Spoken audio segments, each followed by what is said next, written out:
एक बार एक बौद्ध भिक्षुक एक जंगल के किनारे अपनी कुटिया बनाकर रह रहे थे।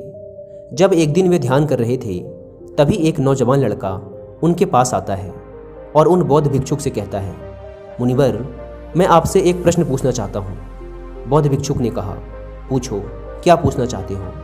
लड़के ने कहा, मैं खुश और चिंता मुक्त जीवन कैसे जी सकता हूँ? यह सुन उन बौद्ध भिक्षुक ने उस लड़के को अपने पीछे आने को कहा। वे बौद्ध भिक्षुक जंगल की तरफ बढ़ने लगे और वो लड़का उन बौद्ध भिक्षुक के पीछे पीछे चल रहा था। रास्ते में उन्हें एक गोल पत्थर दिखाई दिया। बौद्ध भिक्षुक ने उस लड़के से कहा, इस पत्थर को हाथ में उठा लो। लड़के ने पत्थर हाथ में उठा लिया। बौद्ध भिक्षुक लगातार आगे बढ़ते रहे।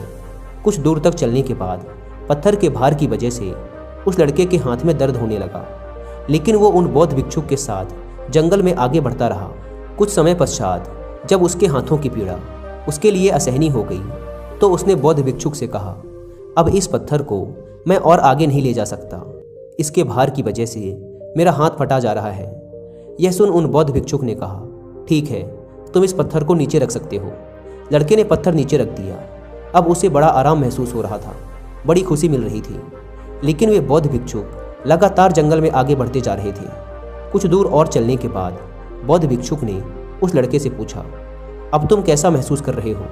लड़के ने कहा, अब मैं बहुत अच्छा महसूस कर रहा हूँ। उस पत्थर को नीचे रखने से मुझे बहुत आराम मिला। अब मेरे हाथ में दर्द भी नहीं हो रहा। अब मुझे काफ़ी खुशी महसूस हो रही है। यह सुन वे बौद्ध भिक्षुक वहीं रुक गए और थोड़ा गंभीर होकर कहा, मेरे बेटे, यही है ज़िंदगी में खुश रहने का तरीका। इस तरीके से तुम पूरी ज़िंदगी खुशी खुशी जी सकते हो। उस लड़के को उन बौद्ध भिक्षुक की बात कुछ समझ नहीं आई। उसने कहा, मुनिवर, मैं कुछ समझा नहीं, जरा विस्तार से समझाएं। यह सुन वे बौद्ध भिक्षुक मुस्कुराए और बोले, जैसे कि तुम अपने आसपास के लोगों को देख सकते हो कि वो सैकड़ों चिंता रूपी पत्थर हमेशा ही अपने मन मस्तिष्क में उठाकर रखते हैं और उन्हें हर वक्त ढोते रहते हैं। फिर तुम ही बताओ कि ऐसे लोग खुश कैसे रह सकते हैं। इसलिए अगर तुम खुश रहना चाहते हो तो तुम्हें अपने मन से वो सारी चिंताएं निकाल फेंकनी होंगी जो तुम्हें दुख देती हैं। अब वह लड़का उन बौद्ध भिक्षुक की बातों को समझ चुका था। उसने उन्हें